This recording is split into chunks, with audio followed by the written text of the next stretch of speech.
तो यहाँ पर मन की बात कार्यक्रम जायमान है, चल रहा है और इस मन की बात कार्यक्रम में विभिन्न वक्ता यहाँ पर अपने प्रत्येक सत्र में अपने मन की बात मनोगत रखते हैं। साथ ही साथ उन मनोगतों पर आपके जो प्रश्न हैं, भाव हैं, उनको भी लिया जाता है। कल हमने चंद्रमा पर भारत के कुछ पदचिन्ह देखे, तो क्या आप उन पदचिन्हों को फिर से देखना चाहेंगे? बिल्कुल, तो बहुत बढ़िया। विद्यापीठ कॉलेज के यहाँ पर मेधावी छात्र विराजमान हैं। विद्यापीठ ही है ना आपका कॉलेज? चिरायू कॉलेज के, है ना? तो चिरायू कॉलेज के मेधावी छात्र यहाँ विराजमान हैं और आप सभी पुनः एक बार चंद्रयान को लैंड होते देखेंगे। कृपया आप चंद्रयान का जो वीडियो है उसे प्ले करने का कष्ट करें। ऊंचाई लगभग 65 मीटर के आसपास बची हुई है। हमारे बहुत सारे त्योहार तो सीधे सीधा किसान से जुड़े हुए होते, मछुआरों से जुड़े। इस प्रकार से क्षमा वाणी पर्व भी कहा जाता है और इस दिन एक दूसरे को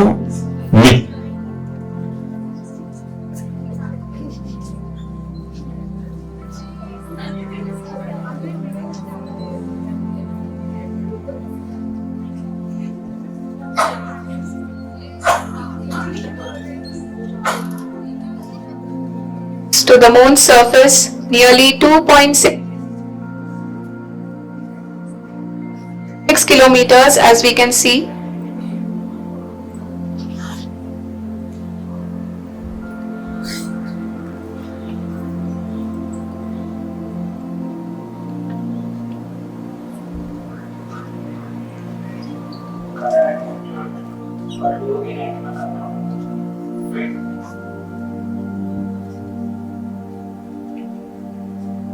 जी हाँ, अभी आप देख सकते हैं कि लैंडर की ऊंचाई लगभग 1 किलोमीटर के आसपास है।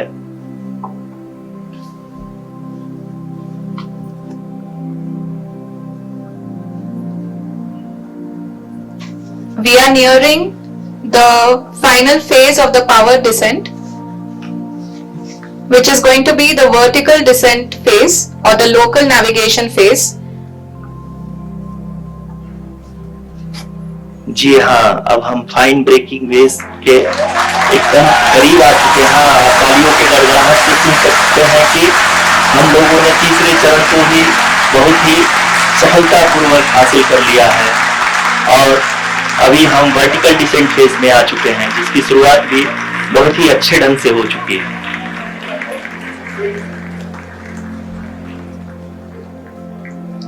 Lot of applause indicates that till now the performance has been nominal. We are in the vertical descent phase 1.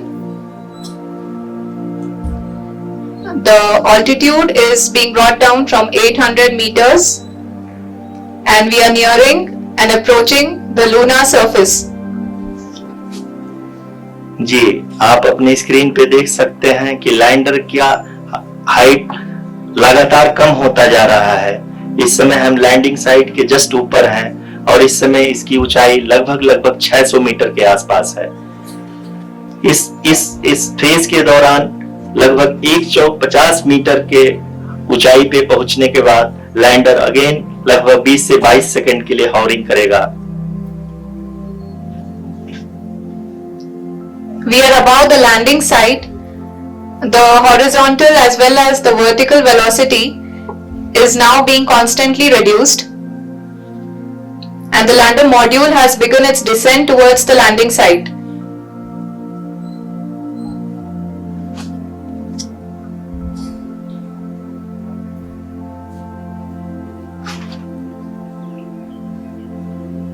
जी हाँ, आप अपने स्क्रीन पे देख सकते हैं ये जो पथ निर्धारित किया गया है, लैंडर पूरी तरह से उसी को ही फॉलो कर रहा है। इस समय हम लगभग 200 मीटर की हाइट से भी कम आ चुके हैं।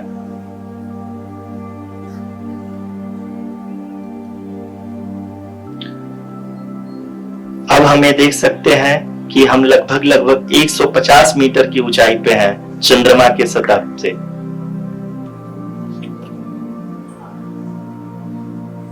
we are approaching the vertical descent phase 2, which will have the lander module hovering at nearly 150 meters above lunar surface.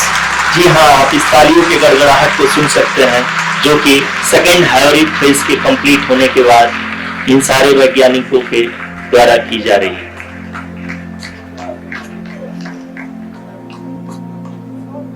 जी हाँ, आप अगर फिर से ध्यान से देखें तो एल्टीट्यूड पुनः कम होता जा रहा है। अभी हम लोग लगभग 135 मीटर की ऊंचाई पे हैं। The sensors that are updating at this point are providing confirmation of the safety of the landing site. As expected, the retargeting is going on, and this is a very good signature for the lander. अभी आप ये देख सकते हैं कि lander की ऊंचाई लगभग 65 मीटर के आसपास बची हुई है।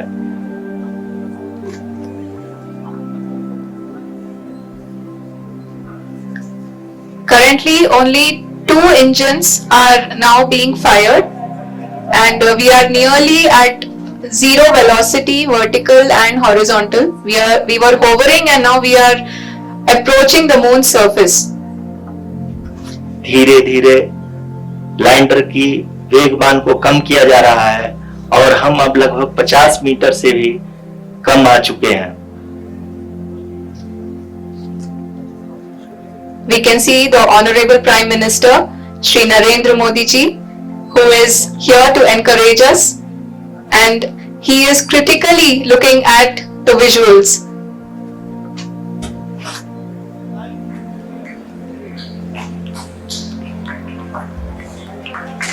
जी हाँ, आप अपने स्क्रीन से देख सकते हैं कि lander module People are applauding. Let us all wait to hear from the Secretary Department of Space and Chairman ISRO, Shri S. Somnath. Lander module पूरी तरह से सेफली और सॉफ्टली चंद्रमा की सतह पे लैंड हो चुका है। ये हम लोगों के लिए बहुत ही गर्व की बात है। हिंदी में एक कहावत है कि चंदा मामा दूर के, लेकिन अब हम ये कह सकते हैं कि चंदा मामा अपने घर के। बहुत ही उम्दा। The hard work of the entire ISRO community has come to.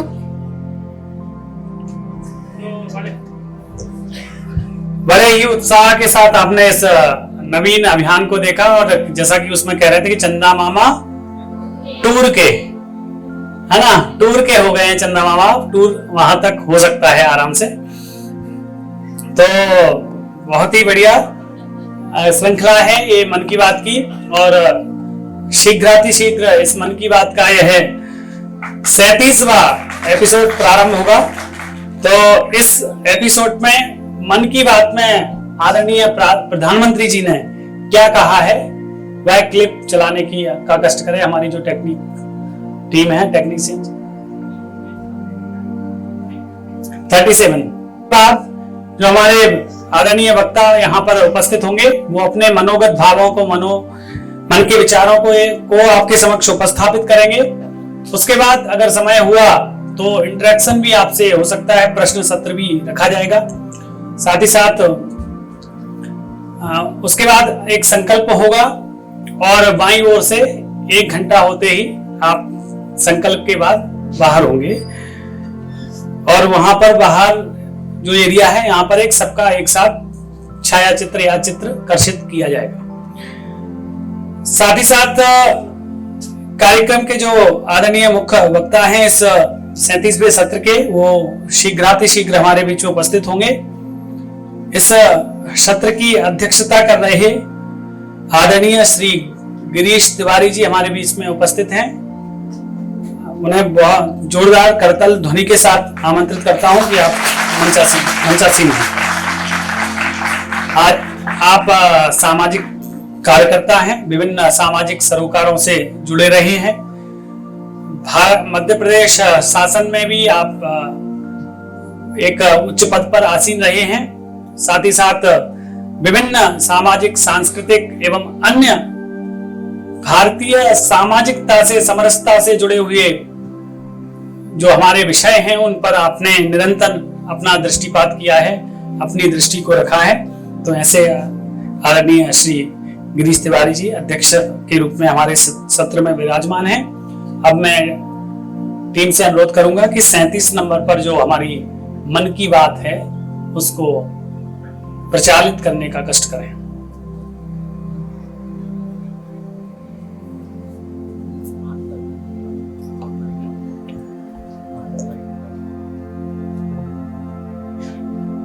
भरी पड़ी है, इच्छाएं हैं, अपेक्षाएं हैं, कहीं कहीं शिकायत भी है। एक जन मन में जो भाव उमड़ते रहते हैं, मन की बात ने उन सब भावों से मुझे जोड़ने का एक बड़ा अद्भुत अवसर दिया। और मैंने कभी ये नहीं कहा कि मेरे मन की बात, ये मन की बात देशवासियों के मन से जुड़ी है, उनके भाव से जुड़ी है, उनकी आशा अपेक्षाओं से जुड़ी हुई है। और जब मन की बात में बातें मैं बताता हूं तो उसे देश के हर कोने से जो लोग मुझे अपनी बातें भेजते हैं, आपको तो शायद मैं बहुत कम कह पाता हूं, लेकिन मुझे तो भरपूर खजाना मिल जाता है। चाहे ईमेल पर हो, टेलीफोन पर हो, माईगॉव पर हो, नरेंद्र मोदी ऐप पर हो, इतनी बातें मेरे तक पहुंचती हैं। अधिकतर तो मुझे प्रेरणा देने वाली होती हैं, बहुत सारी सरकार में सुधार के लिए होती हैं, कहीं व्यक्तिगत शिकायत भी होती है तो कहीं सामूहिक समस्या पर ध्यान आकर्षित किया जाता है। और मैं तो महीने में एक बार आधा घंटा आपका लेता हूं, लेकिन लोग 30 दिन मन की बात के ऊपर अपनी बातें पहुंचाते हैं। और उसका परिणाम यह आया है कि सरकार में भी संवेदनशीलता, समाज के दूर सुदूर कैसी कैसी शक्तियां पड़ी हैं उस पर उसका ध्यान जाना, इस सहज अनुभव आ रहा है। और इसलिए मन की बात की 3 साल की ये यात्रा देशवासियों की भावनाओं की अनुभूति की यात्रा है। और शायद इतने कम समय में देश के सामान्य मानवी के भावों को जानने समझने का जो मुझे अवसर मिला है, और इसके लिए मैं देशवासियों का बहुत आभारी हूं। मन की बात में मैंने हमेशा आचार्य विनोबा भावे की उस बात को याद रखा है। आचार्य विनोबा भावे हमेशा कहते थे, असरकारी असरकारी। मैंने भी मन की बात को इस देश के जन को केंद्र में रखने का प्रयास किया है, राजनीति के रंग से उसको दूर रखा है। तत्कालीन जो गर्मी होती है, आक्रोश होता है, उसमें भी बह जाने के बजाय एक स्थिर मन से आपके साथ जुड़े रहने का प्रयास किया है। मैं जरूर मानता हूं अब 3 साल के बाद social scientist, universities, research scholar, media experts जरूर उसका एनालिसिस करेंगे, प्लस माइनस हर चीज को उजागर करेंगे। और मुझे विश्वास है कि ये विचार विमर्श भविष्य की मन की बात के लिए भी अधिक उपयोगी होगा, उसमें एक नई चेतना, नई ऊर्जा मिलेगी। और मैंने जब एक बार मन की बात में कही थी कि हमें भोजन करते समय चिंता करनी चाहिए कि जितनी जरूरत है उतना ही लें, हम उसको बर्बाद न करें। लेकिन उसके बाद मैंने देखा कि देश के हर कोने से मुझे इतनी चिट्ठियां आई, अनेक सामाजिक संगठन, अनेक नवयुवक पहले से इस काम को कर रहे हैं।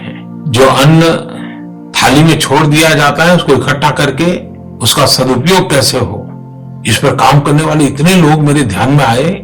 मेरे मन को इतना बड़ा संतोष हुआ, इतना आनंद हुआ।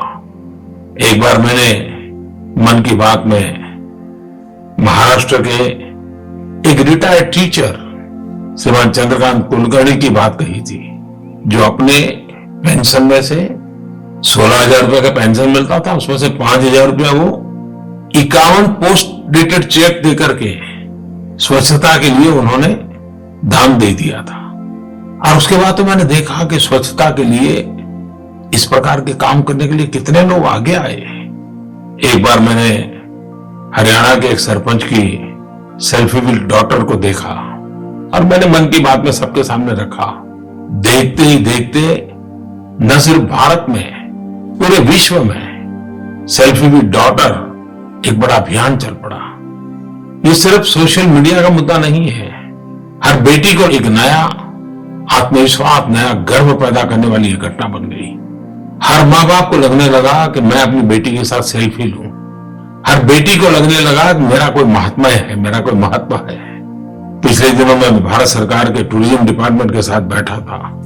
मैंने जब टूर पर जाने वाले लोगों से कहा था कि आप इनक्रेडिबल इंडिया पर जहां भी जाए वहां की फोटो भेजिए, लाखों तस्वीरें भारत के हर कोने की एक प्रकार से टूरिज्म क्षेत्र में काम करने वालों की एक बहुत बड़ी अमानत बन गई।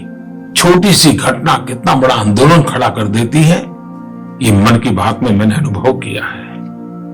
आज मन कर गया, क्योंकि जब सोच रहा था 3 साल हो गए, तो पिछले 3 साल की कई घटनाएं मेरे मन मंदिर में छा गई।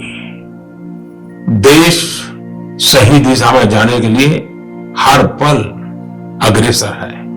देश का हर नागरिक दूसरे की भलाई के लिए, समाज की अच्छाई के लिए, देश की प्रगति के लिए कुछ न कुछ करना चाहता है। ये मेरे 3 साल के मन की बात के अभियान में मैंने देशवासियों से जाना है, समझा है, सीखा है। किसी भी देश के लिए ये सबसे बड़ी पूंजी होती है, बहुत बड़ी ताकत होती है। मैं हृदय से देशवासियों को नमन करता हूं। मैंने एक बार मन की बात में खादी के विषय में चर्चा की थी, और खादी एक वस्त्र नहीं, एक विचार है। और मैंने देखा कि इन दिनों खादी के प्रति काफी रुचि बढ़ी है। और मैंने स्वाभाविक रूप से कहा था कि मैं कोई खादीधारी बनने के लिए नहीं कह रहा हूं, लेकिन भांति भांति के फैब्रिक होते हैं, तो एक खादी क्यों ना हो। घर में चादर हो, रुमाल हो, कर्टेन हो। अनुभव ये आया है कि युवा पीढ़ी में खादी का आकर्षण बढ़ गया है, खादी की बिक्री बढ़ी है, और उसके कारण गरीब के घर में सीधा सीधा रोजगारी का संबंध जुड़ गया है। 2 अक्टूबर से खादी में डिस्काउंट दिया जाता है, काफी छूट रियायत मिलती है। मैं फिर एक बार आग्रह करूंगा, खादी का जो अभियान चला है उसको हम और आगे चलाएं और बढ़ाएं। खादी खरीद करके गरीब के घर में दिवाली का दिया जलाएं। इस भाव को लेकर के हम काम करें। हमारे देश के गरीब को इस कार्य से एक ताकत मिलेगी और हमें करना चाहिए। और इस खादी के प्रति रुचि बढ़ने के कारण खादी क्षेत्र में काम करने वालों में, भारत सरकार में खादी से संबंधित लोगों में एक नए तरीके से सोच।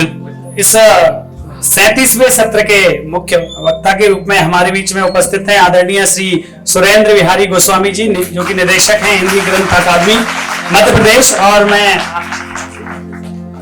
हाँ जी, पूर्व एक संशोधन है, आदरणीय पूर्व निदेशक हिंदी ग्रंथ अकादमी मध्य प्रदेश। आपका स्वागत है, जोरदार तालियों से आपका स्वागत करेंगे। मैं आग्रह करता हूं इस कार्यक्रम के सूत्रधार, इस मन की बात के जो मनोगत हम भावों को सुन रहे हैं, आदरणीय प्रधानमंत्री जी की इस निरंतर चल रही मनस संकल्पना को हम सुन रहे हैं। उस संपूर्ण आयोजन के जो सूत्रधार हैं हमारे बीच उपस्थित हैं परमादरणीय डॉक्टर राघवेंद्र शर्मा जी। जोरदार उनको तालियों से उनका स्वागत करेंगे। और मैं आदरणीय से आग्रह करूंगा, कृपया मंच पर आकर आदरणीय हमारे आज के जो मुख्य वक्ता हैं श्री सुरेंद्र बिहारी गोस्वामी जी को उस अपनी स्वयं की लिखी हुई पुस्तक प्रदान कर उनका स्वागत करेंगे सर। और इस संपूर्ण योजना, इस संपूर्ण मन की बात के पीछे का उद्देश्य और इसकी क्या मनस संकल्पना है, उस पर आप विचार भी रखेंगे। आदरणीय से निवेदन है, आदरणीय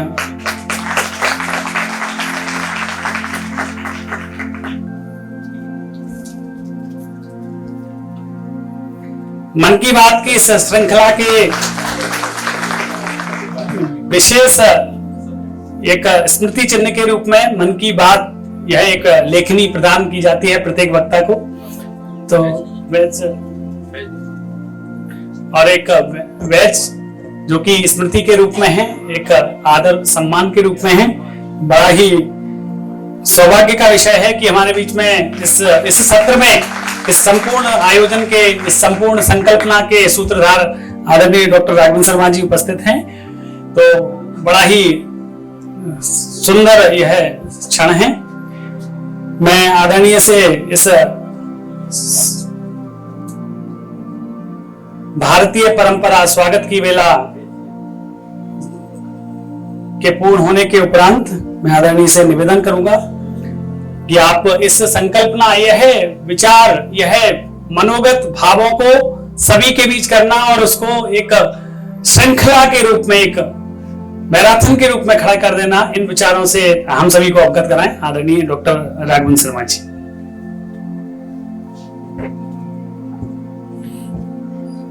आप सभी के सभागार में बहुत बहुत स्वागत है, वंदन है, अभिनंदन है और आप सभी को बहुत बहुत धन्यवाद और शुभकामनाएं।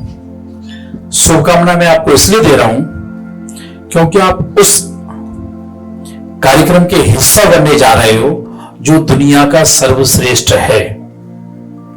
पहले तो मन की बात बहुत श्रेष्ठ है। मन की बात माने सौभाग्य। मन की बात इसलिए बहुत श्रेष्ठ है, एक समय में जब प्रधानमंत्री जी बोलते हैं तो देश के अंदर 23 करोड़ लोग सुनते हैं। कई देशों की आबादी नहीं होगी इतनी प्रधानमंत्री जी की बात को सुना जाता है, और जिन लोगों ने एक बार भी मन की बात को सुना है वो संख्या लगभग 107 करोड़ की होती है। तो मित्रों, आप उस कार्यक्रम का हिस्सा बने हो और हमारे कहा गया है अगर किसी मंत्र को बोलो और बार बार बोलते रहो तो मंत्र सिद्ध हो जाता है। अगर आप एक कुछ समय बोलोगे तो अक्षर होगा, और जब बार बार बोलोगे तो वही सिद्ध मंत्र हो जाता है और उसी से सारी सिद्धियां प्राप्त होती हैं लोगों को। तो यह मन की बात का एक सिद्ध मंत्र में आपकी आहुति है और आप उस Guinness book of world record का हिस्सा बनने जा रहे हो जो दुनिया में सर्वश्रेष्ठ लॉन्गेस्ट चीजों को, हर एक चीज में अजूबा है, प्रथम है, वही गिनीज बुक में दर्ज होता है। आप सभी उसका हिस्सा बनने जा रहे हो, मैं इसके लिए आपको बधाई देता हूं। सबसे पहले तो मन की बात सुनना ही अपने आप में एक बहुत विशेष काम होता है, क्योंकि माननीय प्रधानमंत्री जी जब से उन्होंने इस संकल्प को शुरू किया है उस दिन से बगैर किसी विराम के, आप कल्पना कर सकते हैं प्रधानमंत्री ने जितने देशों की यात्राएं की हैं किसी ने नहीं की होंगी। और मुझे लगता है कि जब से देश आजाद हुआ है उस समय से अभी के प्रधानमंत्रियों की यात्रा को मिला दिया जाए और माननीय नरेंद्र मोदी जी की यात्राओं को मिला दिया जाए तो बराबर ही निकलेंगी। तो आजादी के 75 साल तक जो हुआ है वह लगभग पिछले 5, 7, 8, 10 साल में हुआ है, लेकिन फिर भी प्रधानमंत्री जी ने कहा है कि ये सब देश कर पा रहा है। इसके लिए मैं देशवासियों का धन्यवाद देना चाहता हूं और मैं जो बात कहता हूं उस पर देश चलने लगता है, इसलिए मन की बात बगैर विराम के चली है और इतनी नॉन पॉलिटिकल बात होती है वो। आप उसमें देखिए कि जब बीच में चुनाव आए और लोगों ने कहा, कुछ पार्टियों ने ऑब्जेक्शन लिया कि मन की बात तो राजनीतिक व्यक्ति हैं, प्रधानमंत्री चुनाव प्रचार में जाते हैं, मन की बात बोलते हैं, 23 करोड़ लोग एक साथ सुनते हैं। एक पार्टी को शायद 23, 24, 25 करोड़ या 23 करोड़ लोगों ने वोट दिए होंगे भाजपा को, तो सरकार बन गई है। तो लोगों ने ऑब्जेक्शन लिया। तब माननीय चुनाव आयोग और सर्वोच्च न्यायालय ने कहा कि अभी तक के सारे एपिसोड को रीड किया, जैसे हम 100 एपिसोड सुन रहे हैं, तो सर्वोच्च न्यायालय ने एपिसोड सुने और आखिरी में उन्होंने बोला कि इसमें कोई पॉलिटिकल बात नहीं होती है, ये विशुद्ध रूप से देश के निर्माण का कार्य है, भारत के निर्माण का कार्य है, भारत के भवितव्य को बनाने का काम है। तो हम उसका हिस्सा बनने जा रहे हैं, ये हमारे लिए सौभाग्य की बात है। आज जिस एपिसोड के बारे में भी आपने सुना होगा और आदरणीय सुरेंद्र बिहारी गोस्वामी जी हम सबके बीच में इस विषय को रखेंगे, और मैं मानता हूं कि मेरे लिए भी और आप सबके लिए भी यह सौभाग्य की बात है कि वो सदन में है और हम सबको संबोधित करेंगे। मैं अक्सर उनके आप सबको कभी मौका मिलता हो तो कभी भागवत के प्रवचन सुनने, भागवत कथा सुनने का अवसर मिलेगा, तो हमें लगता है व्यासपीठ पर बैठे हुए इतने महान व्यक्ति के मुख से निकले हुए शब्द तो हम इतने दूर से सुनते हैं तब हमें समझ में आता है। लेकिन हम सौभाग्यशाली हैं कि इतने करीब से हमें आदरणीय गोस्वामी जी को सुनने का मौका मिलेगा और मेरे ऊपर तो उनकी विशेष कृपा है और मुझे लगता है उसी कृपा और उसी स्नेह के वशीभूत होकर के इतने छोटे कार्यक्रम उन्होंने सहज स्वीकार किया और यहाँ आए हैं। मैं इसलिए उनको बहुत कोटि कोटि प्रणाम करता हूं, धन्यवाद देता हूं। आज के हमारे कार्यक्रम की अध्यक्षता कर रहे सम्माननीय, मैं उनको भी बहुत बहुत धन्यवाद देता हूं। मैं बस 2 शब्दों के साथ अपनी बात को समाप्त करूंगा। आदरणीय गोस्वामी जी को हम सबको सुनना है।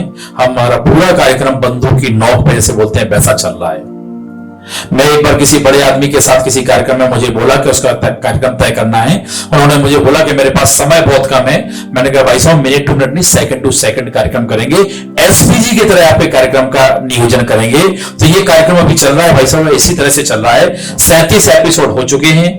हर एक 5 मिनट के अंदर में सभी श्रोता बाहर निकल जाएंगे, इस दरवाजे से दूसरे श्रोता आ जाएंगे, दूसरे वक्ता आ जाएंगे। इलेक्ट्रॉनिक जो मशीनें हैं वो हाहाकार कर रही हैं, वो नहीं गर्म हो जाते हैं, ज्यादा नहीं चल पाएंगे। तो हमें मशीनों को विराम देने के लिए क्या करें, 2 एसी लगाए उनके लिए कि तुम थोड़ा शांति से रहिए, लेकिन हम लोग चुप नहीं रहने वाले। तो वास्तव में एक बड़ा असंभव जैसा काम ये संभव होने जा रहा है। आप सब उसका हिस्सा बनेंगे। मैं 2 शब्दों के साथ अपनी बात को समाप्त करूंगा। बस आज मैंने जरा सूर्य से यूं ही कहा, तेरे राज्य में इतना अंधेरा क्यों भला, वो तमतमा कर दहाड़ा। तुम बेफिक्रों के लिए मैं भला कब तक लड़ूं, संग्राम घनघोर है, कुछ तुम लड़ो कुछ मैं लड़ूं। तो इसी भावना के साथ में हम इस देश को पुनः जो विश्व गुरु है, विश्व गुरु सोने की चिड़िया वाला भारत बनाएंगे।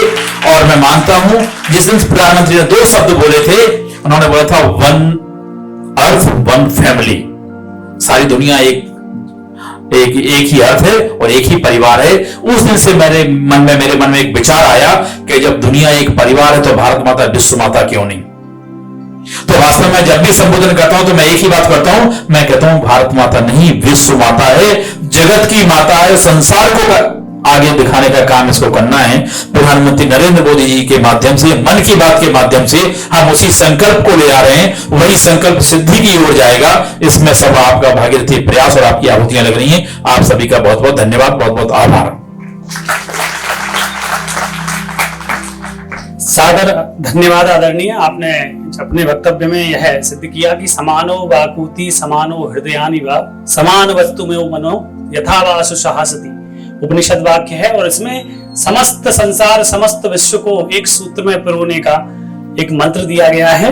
और आज के हमारे आदरणीय वक्ता श्री सुरेंद्र बिहारी गोस्वामी जी का परिचय आदरणीय ने हम सभी के बीच उपस्थापित किया है। तो मैं बिना विलंब किए हुए आपको आमंत्रित करता हूं कि आप अपने मनोगत हम सभी के साथ साझा करें। आदरणीय।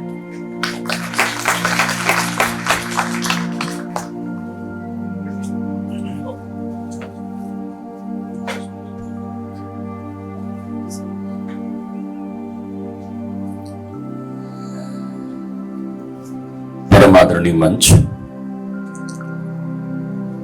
मेरे अत्यंत आत्मीय, जिन्हें मैं युवाओं का श्रेष्ठतम प्रतिनिधि समझता हूं। आप लोग राघवेंद्र जी को कितना जानते हैं ये मैं नहीं जान पाता, लेकिन राघवेंद्र जी को जो मैं जानता हूं, मैंने उन्हें उनके अंतर्चित्त में केवल सेवा का संकल्प देखा है। राष्ट्र प्रेम उनके रोम रोम में विद्यमान देखा है। मैं राघवेंद्र जी की प्रशंसा नहीं कर रहा हूं। कई बार हम किसी ऐसे व्यक्तित्व पर बात करते हैं, ये प्रेरणा भी मैंने अपने प्रधानमंत्री से ही प्राप्त की है और मन की बात से ही प्राप्त की है कि कभी आप ऐसी प्रशंसा जरूर करिए जिस प्रशंसा करने से प्रेरणा का सृजन हो सके। मैया पार्वती जानती हैं सारे संकल्पों को, सारी घटनाक्रम को, सारी प्रक्रियाओं को, लेकिन तब भी वो संशय करती हैं। यद्यपि आशंका की नहीं सोही और कहत सुनत सब कर हित होई। आप कई बार ऐसी शंका जरूर करिए जिसका उत्तर आपके पास हो, लेकिन करने का, प्रश्न करने का साहस हो, ताकि वैसा कहने से वक्ता जो कुछ भी व्यक्त करेगा उससे बहुत सारे लोगों का हित समाहित होता है। राघवेंद्र जी युवाओं की उस परिपाटी को पूरा करते हैं जिसके लिए मैं कहता हूं, जो चले पवन की चाल जवानी उसको कहते हैं। जो चले पवन की चाल जवानी उसको कहते हैं। जो बुझते दीप जलाए रवानी उसको कहते हैं। हर्षे तो फूल खिला दे, रूठे तो प्रलय मचा दे। जो पग पग बांधे आंधी जवानी उसको कहते हैं। तो युवा वही है जिसमें ये पन हो, ये विद्वान हो, वो युवा होता है। तो युवापन की विशेषताएं हैं, युवा अवस्था नहीं है, बहुत सारे लोग इस भ्रम में पड़े हुए रहते हैं कि वो 25 साल के हैं इसलिए युवा हैं, लेकिन ऐसा यथार्थ नहीं होता। अब हम आज बात करने बैठे हैं जिस विषय पर, मन की बात। यूं तो अनेकों विषय पर, 100 से अधिक विषयों पर माननीय नरेंद्र मोदी जी ने अपने विचार व्यक्त किए हैं, लेकिन कभी आपने इस शीर्षक पर किसी का ध्यान नहीं किया कि मन की बात में मन की बात कौन करे, मन की बात है क्या, how can we define, how can we analysis Mann Ki बात, कौन कर सकता है मन की बात। आप सब यहां बैठे हैं, सत्य शपथ पूर्वक अपने अंतर मन में हाथ रखकर कहिए कि आप में से कितने लोग अपने मन की बात कर सकते हैं। सत्य शपथ करिएगा। मन की बात, जो मन में आए उसे व्यक्त करना। मन शरीर रूपी कंप्यूटर का वो सॉफ्टवेयर है जिसमें स्क्रीन भी है तो खुद देखने के लिए है, स्क्रीन में दिखता है तो खुद दिखता है। सबसे गतिशील होता है मन। मन लोभी, मन लालची, मन चंचल, मन चोर, और मन के मते न चालिए पलक पलक मन मोर। आंख के पलक झुकाने मात्र से मन में परिवर्तन हो जाता है, आपकी मना शुद्धेन विद्यते जो है विलुप्त हो जाता है। तो इतनी बड़ी तेजी से मन में परिवर्तन आपके विद्यमान होता है। तो आप एक बात समझिए कि वो स्क्रीन जो केवल आपको दिख रही है, वो साउंड जो केवल आप सुन रहे हैं, क्योंकि आप कह रहे हैं ना, जब चुप हो जाते हैं आप, कहीं शोर नहीं होता, अंतर मन में आंख बंद कर बैठ जाते हैं, तब कोई जोर जोर से आपके भीतर बोल रहा होता है। ये कौन बोल रहा होता है? ये मन बोल रहा होता है। जब रात में आप सोने जाते हैं तो दिन भर की घटनाओं को कोई चीख पुकार कर आपसे कहता है, कहीं आप मुस्कुराने लगते हैं सोते सोते, कहीं आपकी भौहें तन जाती है, कहीं आपकी चिंता चिंतन की स्थितियां प्रतिकूल अनुकूल होने लगती है। क्या होता है, कौन सा परिवर्तन होता है? इस मन के आधार पर आपकी मुखाकृति में परिवर्तन होता है। तो मन की बात कौन कर सकता है?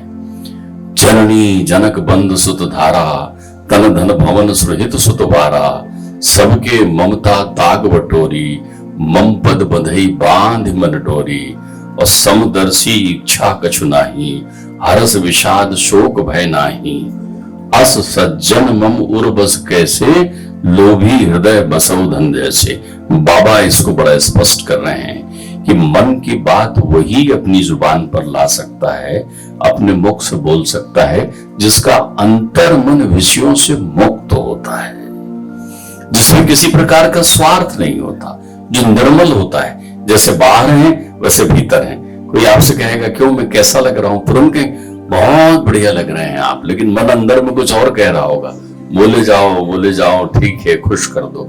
आपका मन कह रहा है ना आपसे भीतर में कुछ, तो आप कहिए मन के अनुसार।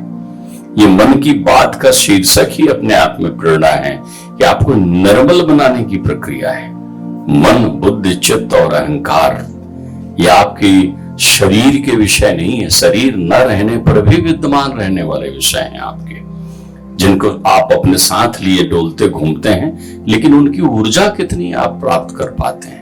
तो मन की बात वही कर सकता है जिसने जननी जनक बंधु सुत दारा, जिसका संपूर्ण समग्र परिवार जो है, सब कण कण में ईशावास्यम इदं सर्वम यत्किंचिज्जगतां जगत, जो अपने अंतर मन में स्वार्थ नहीं परमार्थ की भावना रखता है, जिसका अपना परिवार नहीं होता, जो प्रत्येक तत्व में, प्रत्येक सत्व में अपने परिवार को देखता है, जो केवल परमार्थ की उस धुरी पर आगे बढ़ना चाहता है, वहां देखना चाहता है जहां वो व्यापक दृष्टिकोण रखता है। वसुधैव कुटुंबकम की भी प्रक्रिया पर चिंतन आपने किया है। जो इतना व्यापक दृष्टिकोण अपने अंतर मन में रखता है, वो मन की बात कर सकता है। तो जब निर्मल मन हो जाता है तो ये मन जो है एक विशुद्ध यंत्र का काम करता है।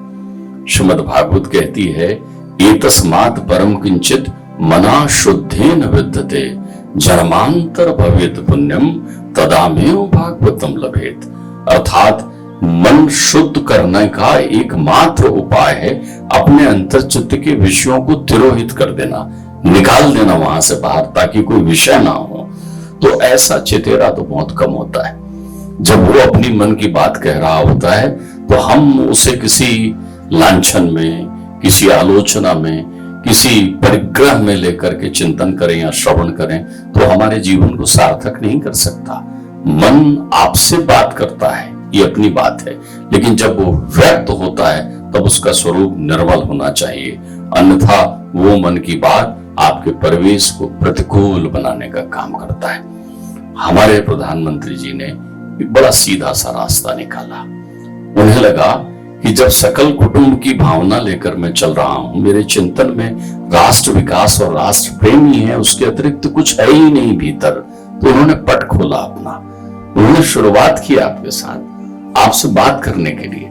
आपने देखा होगा बच्चे घर में रो रहे हों, हमारा बच्चा रो रहा हो तो हम तकलीफ में पड़ जाएंगे, लेकिन सड़क में किसी का बच्चा रो रहा हो तो हमारा ध्यान भी शायद नहीं जाएगा। हमारे घर का कुत्ता मर जाए तो हम शोक मनाएंगे क्योंकि वो पालतू कुत्ता था ना, लेकिन जब हम बाहर निकलेंगे और सड़क में कोई कुत्ता मरा पड़ा होगा तो हमें उस पर कोई क्रंदन करुणा हमारे अंतर्चित्त में नहीं आएगी, क्योंकि हम सिमटे हुए हैं। तब हमारा मन निर्मल नहीं है। जैसे ही मन निर्मल होता है वो व्यापक हो जाता है, तो वो जोड़ना चाहता है। उन्होंने एक अभ्यास का क्रम लगाया।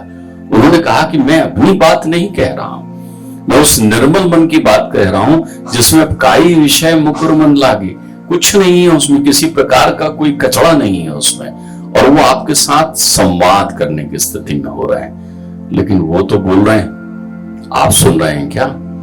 अगर आपने सुन लिया, भाई कईयों के कान होते हैं, कईयों के होते हैं, सभी के कान है, लेकिन कान में सुनाई जो पड़ता है वो जरूरी नहीं है कि आप उसे सुन रहे हो। कई लोग तो ऐसे बैठे रहते हैं देखते हुए मंत्रमुग्ध, बहुत बढ़िया, लेकिन उनके कान ऑटोमेटिक स्विच ऑफ कर लिया है उनने, सुन नहीं रहे। माता जी बोल रही है नहीं सुन रहे हैं, पिताजी बोल रहे हैं नहीं सुन रहे हैं, भाई बोल रहा है नहीं सुन रहे हैं, शुभ चिंतक बोल रहे हैं नहीं सुन रहे हैं। उन्होंने तो उस दूर के वो सहेली और सहेले की बात याद आ रही है जो प्रतीक्षा करते हुए बैठे हैं, वो बुला रहे हैं। श्रवण रंद अहि भवन समाना, वो कान जो है, कान थोड़ी है, अहि यानी विषयों का बिल बना दिया है आपने वहां पर। ऐसी चीजें आपको श्रवण हो रही, आपको आलोचना अच्छी लग रही है, आपको निंदा अच्छी लग रही है। बहुत सारे लोग तो ये सोचकर भी आलोचक हो गए कि अच्छा हर जगह वही दिखते हैं, क्यों दिखते हैं? मुझे बड़ा आश्चर्य हो रहा था इस बात को लेकर कि यदि राष्ट्र किसी विकास की दिशा में बढ़ रहा है, अच्छा आपके परिवार में खुशहाली आई, आपका परिवार खुशहाली की स्थिति में हो गया, तो लोग किसको बधाई देने आते हैं? परिवार के मुखिया को, परिवार के वयोवृद्ध को, परिवार के बड़े को बधाई देने आते हैं कि नहीं आते हैं? लेकिन लोग ये सोचें, अच्छा उन्हीं को क्यों बधाई दे रहे हो? भाई उनका परिवार बढ़ रहा है, उनके परिवार में विकास हो रहा है। तो मन की बात को सुनने के लिए आपके श्रवण रंध्र का अनुकूल होना भी जरूरी है। बहुत सारे लोगों को अपने, देखिए ध्यान रखिएगा, इंद्रियों के स्वामी जो है, इंद्रियां जिनके अधीन काम करती हैं, इंद्रियां वो है मन। तो इंद्रियों के अधीन कौन काम करता है? तन। एक छोटे उदाहरण से समझिए, आज मैंने अपना शीर्षक मन की बात ही रखा है। मैं इसमें आपको केवल ये बताना चाह रहा हूं कि मन की बात क्या है, कौन कर सकता है मन की बात, कैसे हम श्रवण करें मन की बात। क्योंकि अगर हमने श्रवण कर लिया, श्रवणम कीर्तनम विष्णु स्मरणम पाद सेवनम, ये पहले नंबर की भक्ति हो गई हमारी पूरी। भक्ति का अर्थ बहुत सारे लोग हाथ जोड़े हुए आदमी देखने लगते हैं कि चंदन लगाकर आया है, वही भक्ति है। भक्ति का अर्थ होता है सतोगुणी श्रद्धा। सतोगुणी श्रद्धा क्या करती है? एक संकल्प का निर्माण करती है। संकल्प क्या करते हैं? आपको कर्म की प्रेरणा देते हैं, और वो कर्म की प्रेरणा से क्या होता है? आप फलाकांक्षा छोड़ करके केवल सतत कर्मशील हो जाते हैं। कुर्वन् नैवेह कर्माणि, फिर कर्म में आनंद की अनुभूति आप करने लगते हैं। तो मैं वो चिंतन आपके सामने रखना चाह रहा हूं कि सबसे पहले आप ये समझ लें कि मन की बात क्या है, कौन कर सकता है मन की बात, उसमें पात्रता क्या होना चाहिए, कैसे हम उस मन की बात को समझने का प्रयत्न करें। आप देखिए, दर्शन हमारी आंखों में, चूंकि तन जो है इंद्रियों के अधीन है, इंद्रिय मन के अधीन है, और मन बुद्धि के अधीन होता है। मन का नियंत्रण कर, गीता की बात कह रहा हूं मैं आपसे। वो सब ग्रंथ जिसको पढ़ने के लिए आपको वो बार बार प्रेरित करते हैं मन की बात करने वाले, आपको बार बार कहते हैं कि आप सुनिए तो, आप समझिए तो। आपने इसे पूजा पाठ का एक, जहां किसी ने ऐसी बात कह दी कि जो कर नहीं सकते आप, आपका मन नहीं कह रहा है, वहीं आपने उसकी तस्वीर टांगी और एक माला टांग दिया। महान महात्मा हैं आप तो, ताकि अनुसरण ही ना करना पड़े। मन की बात आपके प्रत्येक अंतर्चित्त को एक चित्त से जोड़ती है, ज्योत से ज्योत जलाती है, आपको बताती है कि ये सब चीजें आप में ही हैं। दुर्लभम मानुषम देहि देहि नाम क्षण भंगुरा। एक मनुष्य ही तो ये कर सकता है। मन की बात में आपने देखा कि एक अबला नारी ने कौन सा उत्थान का कार्य कर दिया, एक गरीब कैसे आगे बढ़ गया, एक जवान में कैसे जोश आ गया, एक ने कैसे समूह का गठन कर लिया। ये मन की बातों से आप प्रेरणा लेते हैं ना। कैसे एक व्यक्ति ने जो अपने सामने उपस्थित समस्याओं के समाधान के लिए कौन सा उदाहरण प्रस्तुत किया, ये ही मन से उत्पन्न होता है। तो आप ध्यान रखिए, इंद्रियों का जो नियंत्रण करता है वो मन है। चूंकि मन विषयों के जकड़न में होता है तो वो उस रूप में नियंत्रित नहीं कर सकता। मैं आपको एक छोटा दृष्टांत बताऊं। एक राजा ने यह जानना चाहा कि मेरे यहां कौन है जो संयमी है। तो उस राजा ने उसकी परीक्षा के लिए कहा कि सुनो, जो मेरी इस बकरी को तृप्त कर देगा आहार से, उसे मैं सबसे श्रेष्ठ ज्ञानी और संयमी समझूंगा। अब क्या था, लोगों को यह लगा कि ये तो सुंदर अवसर है, अच्छी बढ़िया हरी हरी घास काट कर कहीं कुछ कुछ जिसको वो खाती थी वो सब चीजों को लेकर लोग पहुंचे और वो बकरी को खिलाएं। वो जैसी घास देखे वो खाने के लिए आगे आ जाए, मुंह चलाए खा ले, कोई चना खिलाए, कोई कुछ खिलाए, तुरंत खाए। अब खिलाते खिलाते वो थक गया, जब भी आगे बढ़ाए तो वो जरूर मुंह उधर बढ़ाती थी। तो उन्होंने कहा कि भाई ये तो तृप्त नहीं हुई। एक संयमी वहां पहुंचा, उसने कहा साहब मुझे एक 5 मिनट के लिए बकरी और मेरा सानिध्य दे दीजिए। वो बकरी को लेकर आया किनारे में और एक अपने पास एक साथ में लेके गया था, एक बढ़िया डंडी पकड़कर। बकरी को उसने हरी घास दिखाई, जैसे ही उसने खाने के लिए मुंह बढ़ाया, एक लगाया सोटा, बकरी पीछे हो गई। फिर दिखाया, फिर बढ़ी, फिर लगाया, फिर दिखाया, फिर लगाया। फिर तीसरी बार जब दिखाया तो बकरी घास देखकर पास नहीं आई। वो राजा के पास ले गए, बोले लीजिए साहब घास खिलाइए। राजा ने यूं घास बढ़ाया तो बकरी डर के मारे दूर भाग गई। वो तृप्त हो चुकी थी एक संयमी से। क्या तप का दंड तुम्हारे साथ है? क्या तुम इंद्रियों को नियंत्रित करना जानते हो कि वो विषयों की घास न चरें? क्या आप अपने जीवन में उस अनुशासन का दंड रखते हैं अपने पास में? तुम मन की बात सुन भी सकते हैं और मन की बात कह भी सकते हैं। आज आप कहिए ना किसी से मन की बात कहना है, तुरंत शुरू हो जाएगा, ऐसा थोड़ी है, वैसा है, वैसा थोड़ी है, ऐसा है। कितने विचार तरंगे, बातुल भूत विवश मतवारे। आत्मचिंतन की प्रक्रिया जहां प्रारंभ होती है वहां मन निर्मल होता है। तो मूलतः मन की बात आत्मचिंतन की बात है और आत्मचिंतन परमार्थ के लिए होता है, स्वार्थ के लिए नहीं होता। ध्यान रखिएगा, जब आपका मन स्वार्थ की बातें करें तो आप मन की बात न सुन सकते न कह सकते। आपके जो नयन दिखाई पड़ते हैं या आप चारों तरफ घूम कर देखते हैं तो कहां ठिठक रहे हैं आप सोचिए, उनको जरा रुक कर देखिए, कहां रुक गए, कहां रुक गए। एक अत्यंत 16 श्रृंगार किए हुए एक रूपवान स्त्री चली आ रही है, 2 लोग उसे देख रहे हैं, दोनों के चेहरे में प्रसन्नता है। एक उसे अपने कामपूर्ण नजरों से देख रहा है और एक के नैनों में रामपूर्ण नजरें विद्यमान है। वो बहुत करीब आकर एक व्यक्ति के भाल पर तिलक लगाती है और कहती है कि भैया आज रक्षाबंधन था तो मैं आ गई। वो कहती है आओ बहन, कितना अच्छा तुम्हारा स्वरूप लग रहा है। ये रामपूर्ण नेत्र हैं उसके। अब वो नयन नयन है, लेकिन वो नयन जो लोचन मोर पंख कर लेखा, वो तो एक देखने की आंखें हैं, बस काली काली तो दिखाई पड़ रही है जिसमें काम विद्यमान है। ये काम ही स्वार्थ है। ध्यान रखिएगा। तो अपने अंतर चिंतन को शुद्ध करने के लिए, अपनी इंद्रियों को सजग करने के लिए सबसे पहले आपको अपने श्रवण तंत्र को सावधान करना पड़ेगा, चिंतन करना पड़ेगा कि हमें जो जीवन मिला हुआ है दुर्लभम त्रयमेतत्, देवानुग्रहितकम मनुष्यतम मुमुक्षुतम महापुरुष संश्रया। इनमें से कौन सा काम आप कर रहे हैं? ये तीन आपको जीवन में इतनी परम उपलब्धि मिली हुई है जिसे प्राप्त करने के लिए देवता भी तरसते हैं। देवता तरसते हैं उसे प्राप्त करने के लिए जो आपके पास है, लेकिन आपको उसकी अनुभूति ही नहीं है। आप एक ऐसे हीरे को गले में बांधे हुए भीख मांग रहे हैं जिसे आपने चमकदार पत्थर समझ रखा है, क्योंकि आप परखना नहीं जानते ना उसे, आप उसे परख नहीं पाते। मनुष्यतम, आपको लगता है 2 हाथ पैर और आंखें आ जाने से आप मनुष्य कहला जाएंगे। नहीं, आप मनुष्य कहला सकते हैं, आप मनुष्य हैं, लेकिन मनुष्यता जब तक आप में विद्यमान नहीं हो जाएगी तब तक आप पूर्णता को प्राप्त नहीं करेंगे। मनुष्यतम, ये मन ही इंद्रियों को नियंत्रित करके मानव भी मानवता का संचार करता है। तो मन की बात आपको समग्र मानवता प्रदान करने की दिशा में एक अचूक औषधि है, जिसका सेवन आपको करना चाहिए, जिसका मनन आपको करना चाहिए।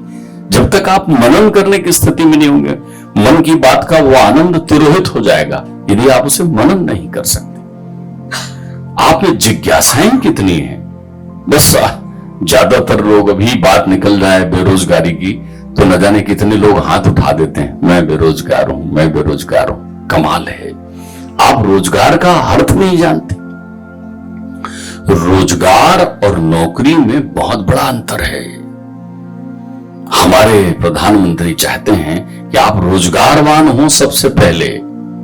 There are 3 kinds of the person, care taker, undertaker and risk taker. यदि आप इनकी बातों को सुनेंगे और देखेंगे तो मुझे लगता है कि एपिसोड उनका जो 52 नंबर का आया है उसमें भी उन्होंने बात की है कर्म प्रधानता पर, जिन लोगों को सहकारिता आंदोलन से जोड़ने की बात की है, तब भी उन्होंने यही बात की है जहां आपका ध्यान नहीं गया है। रोजगार, केयर टेकर, अंडरटेकर और रिस्क टेकर। हम सब केयर टेकर बनना चाहते हैं। केयर टेकर कैसे? मैंने पढ़ लिया, तुमने पढ़ लिया, मैं भी नौकरी करूंगा, तुम भी नौकरी करोगे। बोले अच्छा, नौकरी कौन सी करोगे? प्राइवेट करोगे? नहीं नहीं, सरकारी नौकरी। बस पढ़े हैं तो एक सरकार की नौकरी मिल जाए कि काम करो या ना करो, 1 तारीख की तनख्वाह पक्की, थोड़ा सा लोन ले लेंगे, एक मनपसंद शादी कर लेंगे, एक आशियाना बना देंगे घर में, ये मेरा घर, बस ये इतना ही जीवन हो गया मेरा। Care taker. एक अंडरटेकर है। अंडरटेकर थोड़ा सा रिस्क लेता है, लेकिन वो कहता है तुम करो ना, वो कहता है क्यों ना अपन चाय की गुमटी खोल लें यहां पर। अरे भाई, पिताजी चाय बेचने का काम करते हैं, पिताजी समोसे बनाकर बेचने का काम करते हैं, माँ पापड़ बनाने का काम करती है, तो चलो ना हम भी पापड़ बनाने का काम क्यों नहीं करें? नहीं नहीं, पहले तुम करो, तुम करो, वो देखते हैं। लेकिन जो शीघ्र प्रारंभ का लाभ है वो सामने वाला ले लेता है, आप उससे चूक जाते हैं। ये अंडरटेकर है। एक होता है risk taker. Profit is a remuneration of risk taker. वही एंटरप्रेन्योर होता है, वही उद्यमी होता है। वो चाहते हैं कि भारत का प्रत्येक व्यक्ति उद्यमी बने। अलसस्य कुतो विद्या, अविदस्य कुतो धनम, अधनस्य कुतो मित्रम, अमित्रस्य कुतो सुखम, चाणक्य कह गए हैं। कहां आप अपने जीवन में एक छोटा सा काल चक्र मिला है।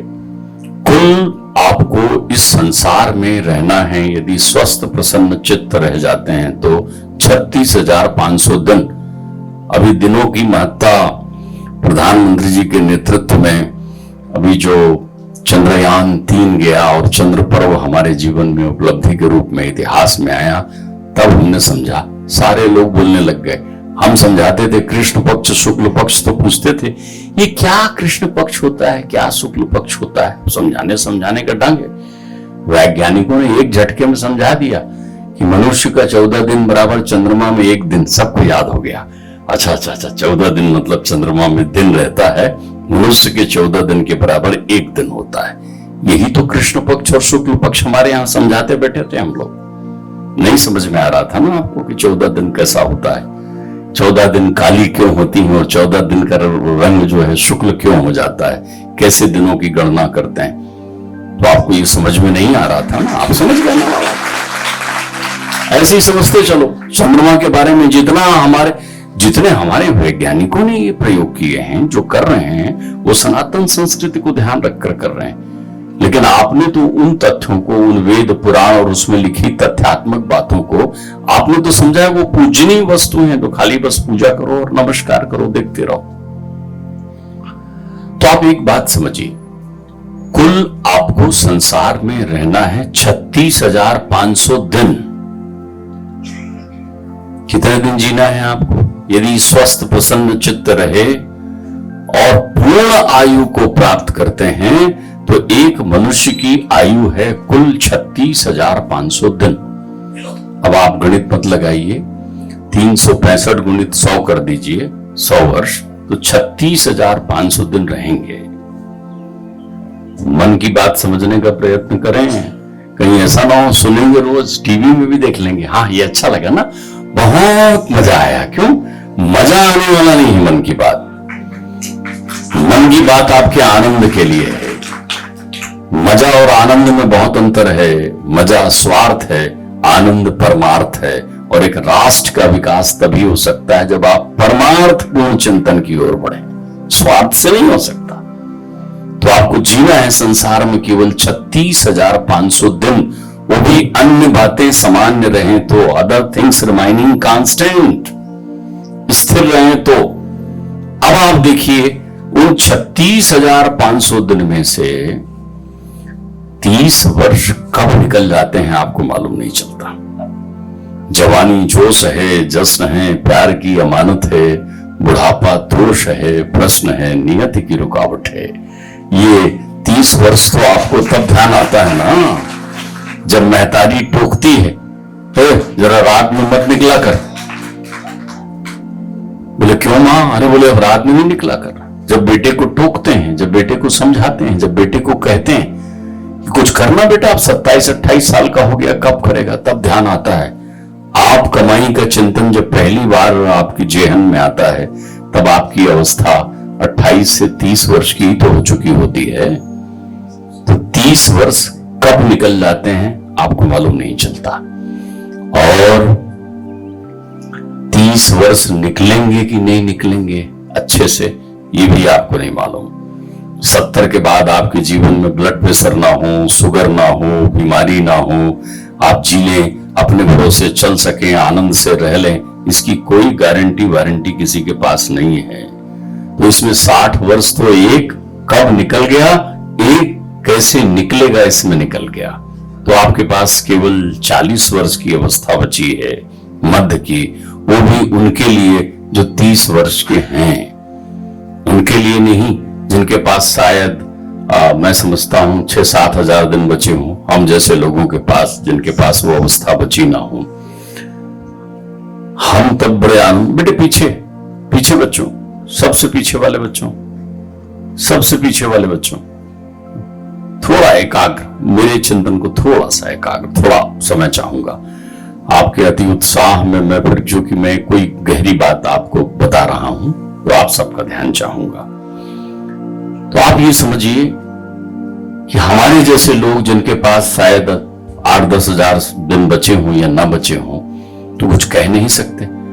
ये ऐसा जरूर बोला करें आप किसी को। ये हमारे उत्तर भारत में तो बहुत अच्छा प्रचलन है, पता नहीं मैं कल रहूं कि ना रहूं, ऐसा अभ्यास डालिए आप, ताकि आप इससे महापुरुष संश्रया सत्संग का लाभ मिल जाएगा।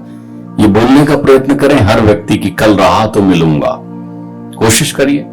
वो बीमा एजेंट आता था ना पहले आपके घर में, बीमा करा लो, तो आप बोलते थे बीमा करा लो, बेचारा वो साइकिल में आता था, एक थैला टांगे हुए, बीमा करा लो। लोग उसको देख के डरने लगे थे, क्यों? घर में आती बोलता था बीमा करा लो। पड़ोसी कहने लगता था, अरे भाई उनके यहां तो बीमा का एजेंट भी आया था, सब ठीक तो है कि नहीं? क्यों? वो आती कहता था बीमा करा लो, पूछो क्यों? वो कहता था मान लो कल आप मर गए तो काम आएगा ना। बुरा लगता था। उसने कान घुमा कर पकड़ा, वो समझ गया मना शुद्धेन विद्यते नहीं है आप स्वार्थ में हैं, आप विषयों में हैं। अधुनियोते आधुनिकतम, अधुनियो सुखी भवे ते आधुनिकतम। संस्कृत में अधुनियो कहते हैं तुरंत, जो तुरंत सुख चाहे वो आधुनिक है, तुरंत सुख चाहे। और जो अपने जीवन में परम सुख चाहे वो आध्यात्मिक है। जिसके जीवन में सदैव सुख की अनुभूति बनी रहे, वो आध्यात्मिक है। अदनो सुखीम भवेत, तुरंत चाहिए सुख, क्यों? चाहे जैसा हो, उल्टा हो, सीधा हो, ईमानदारी से मिले, बेईमानी से मिले, मेरे को तो ये चाहिए। बस उसमें आपने आधुनिकता कह दिया। मां ने कहा बेटा आज शनिवार का दिन है, आज लोहा अपन नहीं खरीदते। नहीं चाहिए क्या? आप पुरानी विचारधारा में लगे हुए हो। आपने मां को 1760 लेक्चर सुना दिया, क्यों? आप आधुनिक हो। चाहिए था ना तुरंत सुख, चाहिए ना वो सब चीजें। उन परंपराओं को तोड़ने में 1 मिनट नहीं लगाते, 1 पल नहीं लगाते, क्यों? आधुनिक हो गए। तोड़ने का काम आधुनिक करता है। किसने कहा कि आधुनिक विकास का पर्याय है? अध्यात्म से बड़ा विकास नहीं है। पहुंचे ना चंदा मामा तक, यह अध्यात्म की चरम धुरी है। जहां ज्ञान की सीमा समाप्त होती है वहां विज्ञान शुरू होता है, और जहां विज्ञान की सीमा पूरी हो जाती है वहां अध्यात्म शुरू होता है। सनातन संस्कृति की शैली को ध्यान रखिए। विज्ञानमय कोश आनंदमय कोश के सबसे सन्निकट होता है। वो परमात्मा की अनुभूति को महसूस करता है, वो प्रकट करता है, अप्रकट को प्रयत्न उसका जारी रहता है। तो ये चिंतन अपने दिमाग में रखिए हमेशा। तो वो बीमा एजेंट जो है वो बेचारे को सब लोग तिरस्कृत करते थे कि अरे भाई आप मरने की बात करते हो। उसने आपकी बुद्धि कौशल का उपयोग किया। उसने आपसे कहा तुम्हारे कल के लिए, तुम्हारे सपनों के लिए, तुम्हारी गुड़िया को डॉक्टर बनाने के लिए, तुम्हारे लड़के को इंजीनियर बनाने के लिए, तुम्हारा नया घर बनाने के लिए बीमा करा लो। सब दौड़े बीमा कर दो, बीमा कर दो। इस सब के पीछे एक बात साइलेंट थी कि ये सब हो जाएगा, तुम नहीं रहे तो बीमा करा लो। काने को काना कहे जाए वह तो रूठ, और जो जग विद से पूछ लीजिए कैसे गई थी फूट। एक शैली होती कहने की, लेकिन जहां चतुराई होती वहां मन की बात नहीं होती। मन की बात में चतुराई भी नहीं होती। चतुराई चूल्हे पड़ी, घूरे पड़े अचार, और तुलसी आत्म ज्ञान बिन चारों वर्ण चमार। चरम दृष्टि सच मारा, केवल स्वार्थ में जीने वाली प्रक्रियाओं में हो गए। वहां चतुराई नहीं होती, वहां निर्मलता होती, वहां सृजनशीलता होती, वहां कहने की बात होती है। उन्होंने कितने जुगत से आपको, माननीय प्रधानमंत्री जी ने योग का सुंदरतम अर्थ बता दिया। आप तो योग को केवल योगासन कह रहे थे, जो उन्होंने खेल खेल में अपने जीवन में अपनी शैली में उस योग को लेकर के योग को आज विश्व में पूजनीय बनाने की प्रक्रिया कर दी। शंख बजा रहे हैं वो, उसकी अनुगूंज तुम्हारे हृदय में हो रही है क्या? और यदि हो रही है तो फिर तुम स्थिर क्यों बैठे हो? इसलिए ना कि तुमने अभी सुना नहीं, तुमने अभी सुना नहीं। वो जो बता रहे हैं वो तुम्हें दिखाई नहीं पड़ता अभी। तो जब वो सुनाई भी पड़ने लगे, वो दिखाई भी पड़ने लगे, उनकी बातों की अनुभूति भी तुम करने लगो। जब तुम कहने लगो सुख तेरा हो या सुख मेरा हो, सुख की परिभाषा एक है, आंसू तेरे हों या आंसू मेरे हों, आंसुओं की भाषा एक है, तब आप मन की बात कह पाएंगे ना, तब आप उस चीज को अनुभूत कर पाएंगे ना।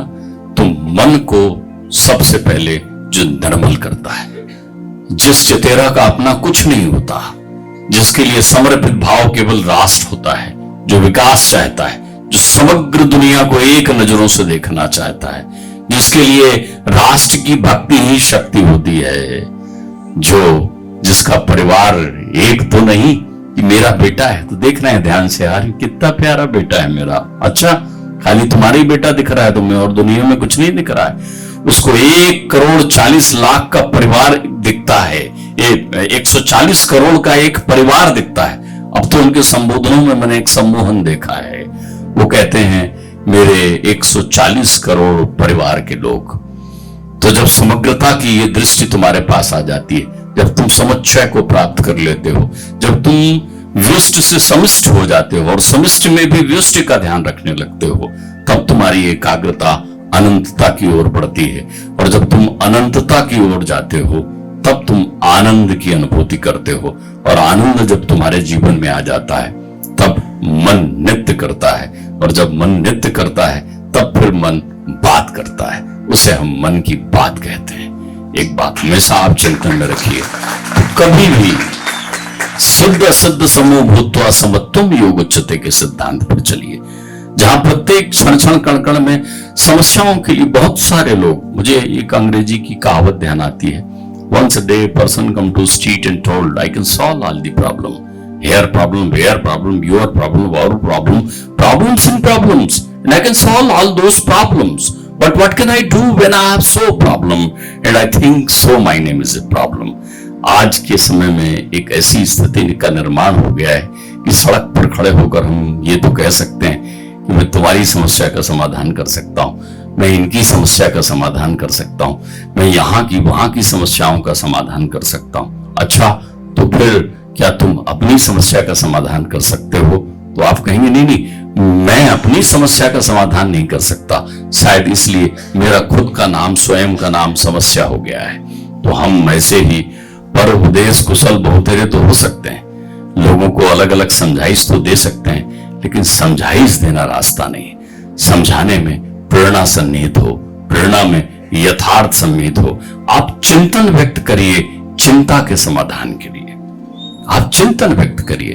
तो जो मन की बात करते हैं वो योगी होते हैं। योगी कौन होते हैं? सिद्ध असिद्ध समो भूत्वा समत्वम योगोच्यते, गीता कहती है, जिनके लिए जय और पराजय एक ही हो। आपने घटना का चिंतन शायद आप विस्मृत कर गए हो, आज से 4 साल पहले चंद्रयान 2 भी हमने यहां से भेजा था ना। वो दृश्य आप लोगों के हृदय पटल पर है कि नहीं, कि उन्होंने गले से लगाया उस विज्ञान प्रमुख को और कहा कोई बात नहीं, हम फिर प्रयत्न करेंगे। जो हारने पर जीत का संकल्प लेता हो, जो आपकी असफलता पर अश्रुपात नहीं करता, आपके आंसू पोंछता हो और वो कहता हो कि हम होंगे कामयाब एक दिन, और ये संकल्प लेकर बढ़ता हो। वो अपने आलोचकों को भी निहार कर देखता है कि अच्छा आलोचना कर रहे हो, तो उन्हें ध्यान आता है निंदक नियरे राखी आंगन कोटी छवाए। उनके लिए आलोचक भी उनके परिवार हैं, प्रशंसक भी उनके परिवार हैं। समग्रता को लेकर तब आप विषयों से मुक्त होकर अंतर्मन बनाते हो। कई बार ऐसा नहीं होता कि हमें हमारे माता पिता की बात बुरी लगती है और हम मुंह बनाकर बैठे रहते हैं एक जिद्दाए हुए से, नहीं हम तो यही करेंगे। पिताजी कहते हैं नहीं बेटा ऐसा नहीं करो, नहीं हम तो यही करेंगे। आपको तब अपने पिताजी वहां दस्यु की तरह दिखाई पड़ते हैं, आपको वहां अपनी माताजी शत्रु की तरह दिखाई पड़ती है। ऐसा आता है ना दृश्य आपके जीवन में, लेकिन कालांतर में तब आप उनकी तस्वीर के सामने खड़े होकर देख रहे होते हैं, कहते हैं मेरे पिताजी ठीक बोल रहे थे, मेरी माँ ठीक बोल रही थी, लेकिन अब वो तस्वीरों में आ गई है। यही हाल है कि आज कोई मन की बात आपसे कर रहा है, आप मन से सुने और श्रवण करें और उसका अनुपालन करें। नमस्कार।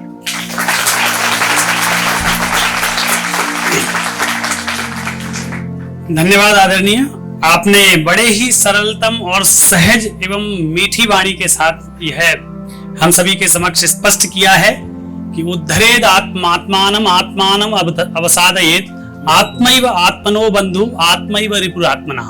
श्रीमद् भगवत गीता में स्वयं भगवान श्री कृष्ण ने कहा है कि हम संसार के समस्त सुखों के, समस्त दुखों के स्वयं ही कारण हैं। उद्धरेद आत्मानम न आत्मान अवसादयेत, स्वयं ही हम सब करने वाले हैं। तो यही संदेश आदरणीय ने संदेश दिया, यत्र विश्वम भवत्येक नीडम, जहां संसार एक ही घोंसला है, वह भारत की परंपरा है, वह भारत का संदेश है। तो इन सभी जो आपने आशीर्वचन स्वरूप हम सभी इस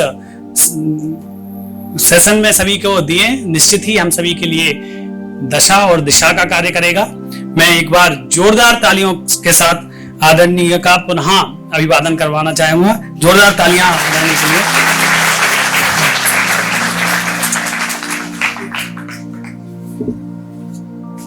इसके बाद कार्यक्रम के अंत में मैं धन्यवाद ज्ञापन करता हूं पुनः आदरणीय परमादरणीय श्री सुरेंद्र बिहारी गोस्वामी जी, जो कि पूर्व निदेशक है हिंदी ग्रंथ अकादमी मध्य प्रदेश के। आपने इस सत्र में बहुत ही रुचिकर हमें अपने विचार, मनोगत, मनोभावों को रखा। आदरणीय अध्यक्षता कर रहे आदरणीय श्री गिरीश तिवारी जी, जो कि सामाजिक कार्यकर्ता हैं, आपका भी विशेष आभार है। कार्यक्रम के अंत में हम एक संकल्प लेंगे और संकल्प के बाद बाएं हाथ से हम बाहर को प्रस्थान करेंगे और वहां एक फोटो करके हमारे वक्ता जी के साथ, और फिर आप प्रस्थान करेंगे।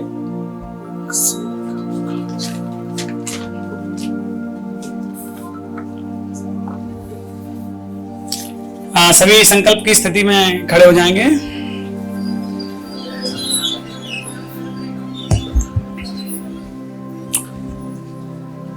मैं संकल्प लेता हूं कि मैं देश के गौरव बढ़ाने वाले प्रत्येक नागरिक का सम्मान करूंगा। जय हिंद। मातरम। सर